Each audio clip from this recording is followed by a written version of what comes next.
বন্ধুগণ, আমার ভাইরা, রাসূলুল্লাহ সাল্লাল্লাহু আলাইহি ওয়াসাল্লাম একটা মজলিসের মধ্যে 10 জন সাহাবাদের নাম জান্নাতে বলে ঘোষণা করে দিয়েছেন। তার মধ্যে হলো আমিরুল মুমিনিন হযরত ওমর ফারুক রাদিয়াল্লাহু তাআলা আনহু। রাস্তা দিয়ে চলে যাচ্ছে, যাওয়ার মাঝে দেখে পাহাড়ের মাঝে দেখে কেমন বাতির আলো দেখা যায়, কেমন আগুনের আলো দেখা যায়, কেমন আলো দেখা যায়। রাসূলুল্লাহ বন্ধুগণ জেনে রেখে দিবেন, হযরত ওমর ফারুক রাদিয়াল্লাহু তাআলা হেঁটে যাচ্ছে। একটা বুড়িমা কি করছে বন্ধুগণ জেনে রেখে দিবেন, যখন ওই পাহাড়ের মাঝে চলে গেলেন, যাওয়ার পরে দেখে একটা বুড়িমা পানি গরম করছে। পানির মধ্যে কিছু পাথর রয়েছে, ছোট্ট বাচ্চারা কান্না করেছে, খিদার চোটে কান্না করেছে। হযরত ওমর ফারুক রাদিয়াল্লাহু তাআলা চলে গেলেন। চলে যাওয়ার সাথে সাথে বলছেন, বুড়িমা এই ছোট্ট বাচ্চারা কেন কান্না করে? ওই বুড়িমা বলতে শুরু করে দিলেন, তুমি কে? তোমাকে তো চিনি না। এই মদিনার বাদশার কাছে এসেছি কিছু সাহায্য নেওয়ার জন্য এসেছি। তা রাত হয়ে গেছে, এই পাহাড়ের মধ্যে আমরা বাচ্চারা কান্না করছে, এই পাহাড়ের মধ্যে থাকবো, থাকার পরে কালকে আমরা বাদশার কাছে চলে যাব। আমার বন্ধুগণ, আমার ভাইরা, যখন এই কথাটা শুনলেন, হযরত ওমর ফারুক রাদিয়াল্লাহু তাআলা এই কথা শুনলেন, মাথাটা নষ্ট হয়ে গেল। সঙ্গে কি করলেন, হযরত ওমর ফারুক রাদিয়াল্লাহু তাআলা বাইতুল মালে গেলেন। যাওয়ার পরে হযরত আসলামকে বললেন, আসলাম শুনে নাও, এই বস্তার মধ্যে চাল আটা সবকিছুই তুলতে শুরু করে দাও। যখন তোলা হলো, হযরত ওমর ফারুক রাদিয়াল্লাহু তাআলা মাথায় করে নিয়ে রওনা হয়েছে। জোরে বলেন সুবহানাল্লাহ। আসলাম বলছেন, হুজুর এই পৃথিবীর জমিনের মধ্যে আপনার খাদিম হয়েছে আমি। ও হুজুর, এই বস্তাটা আমার মাথায় তুলে দাও, এই বস্তার মাথাটা আমার মাথায় তুলে দাও, এই বস্তাটা আমি নিয়ে যাব।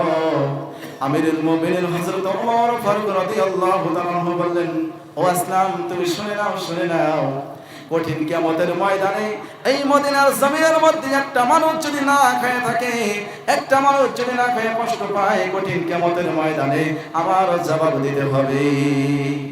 আমার বন্ধুগণ, আমার ভাইরা, হযরত ওমর ফারুক রাদিয়াল্লাহু তাআলা ওই বস্তা মাথায় করে নিয়ে ওই বুড়িমার কাছে চলে আসলেন। আসার পরে বুড়িমাকে বললেন, বুড়িমা সুন্দর করে রুটি বানিয়ে দাও। যখন রুটি বানিয়ে দেওয়া হলো, আল্লাহ রাসূল বন্ধুগণ জেনে রেখে দিবেন, হযরত ওমর ফারুক রাদিয়াল্লাহু তাআলা ওই ছোট্ট বাচ্চাদেরকে খিলাতে শুরু করে দিলেন। জোরে বলেন সুবহানাল্লাহ। যখন খাওয়া শেষ হয়ে গেল, বুড়িমাকে বললেন, হযরত ওমর ফারুক রাদিয়াল্লাহু তাআলা বলে, বুড়িমা তুমি কালকে যে বাদশার কাছে তুমি যেতে চেয়েছো, ওই বাদশার দরবারে তুমি চলে যাবা। যখন দিন হয়ে গেল, তারপরের দিন ওই বুড়িমা হেঁটে ওই বাদশার দরবারে বাইতুল মালে চলে গেলেন। যখন চলে গিয়েছেন, হযরত ওমর ফারুক রাদিয়াল্লাহু তাআলা ওই বাইতুল মালে, আমার বন্ধুরা, আমার ভাই বন্ধুরা, সিংহাসনের মধ্যে বসে রয়েছেন।